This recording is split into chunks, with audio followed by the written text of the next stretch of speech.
Hello, my name is Joss Wynne, and for a number of years, my colleague Professor Mike Neary and I have explored the idea of cooperative higher education and a cooperative university.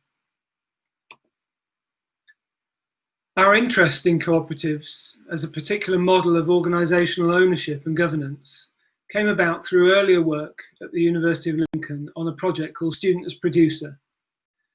Student as Producer was a critical response to major changes in English higher education legislation, funding and policy over the last 20 years that has changed the nature of the student-university relationship from one of a member to a consumer.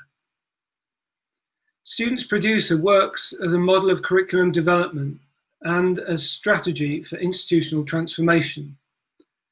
It does this by recognising the contribution undergraduates make to the production of research and teaching in higher education institutions. In practice, this occurs through the promotion of greater student engagement in university life, research-engaged teaching and curricula, and the inclusion of students in the running of the university.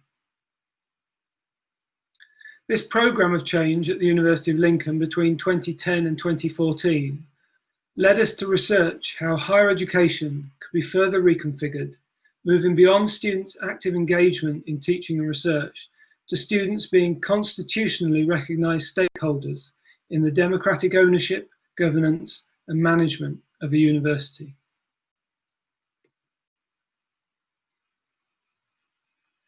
Cooperatives are organisations that are democratically run by their members.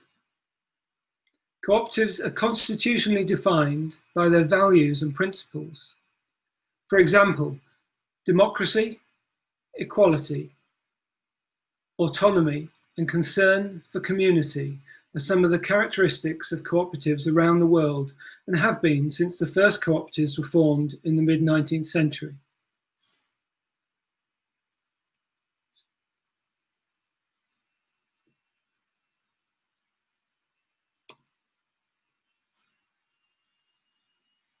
The last decade has been one of significant reform in the English higher education sector. In November 2009, the Labour government announced the Independent Review of Higher Education Funding and Student Finance, the Brown Review.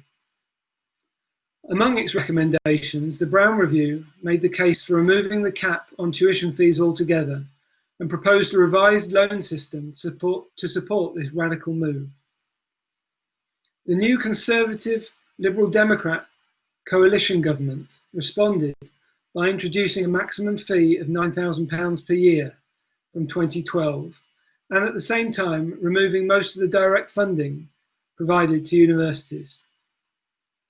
Students attending English universities now graduate with an average debt of over £50,000 incurred by their university education, double the figure before the changes in 2012. In anticipation of this scenario, students were quick to respond to the Brown Review. Between the publication of the report in October 2010 and the parliamentary vote on tuition fees 2 months later, students staged a series of protests and occupations across the country.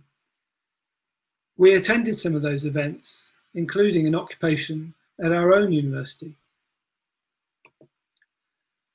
Although the rise in tuition fees and the removal of core funding for teaching was a focal point for the protests, students and academics were aware of the wider implications of the new funding system.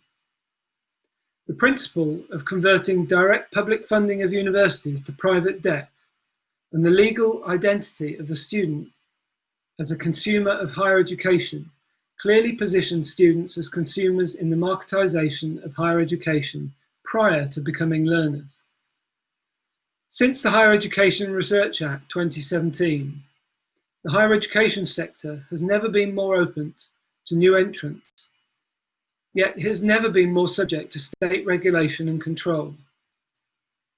Policy initiatives over the past 3 decades have weakened the control that academics had over the running of their institutions and made way for the implementation of new public management reforms in the higher education sector. Within this difficult regulatory environment, we have conducted action research with other academics and members of the cooperative movement and undertaken case studies in other cooperatives to better understand how they operate and the challenges they face. An outcome of this work has been to develop a framework for cooperative higher education. That framework was the subject of discussion at a national conference for cooperative higher education hosted by the Co-operative College, Manchester, which is now committed to the creation of a cooperative university. The trustees recognised that this was a historic moment for the college. Throughout its 100-year history, the Co-operative College has had the ambition to provide higher education and create a cooperative university. Our research in the college's archives revealed how its early founders understood the importance of offering a broad curriculum of education in the sciences, economics and humanities, and the need to combine teaching and research.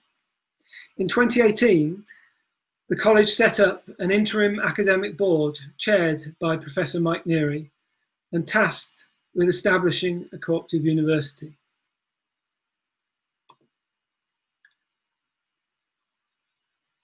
Taking advantage of the recent Higher Education and Research Act, in March 2020, the Co-operative College applied to the Office for Students to provide higher education programmes for the first time.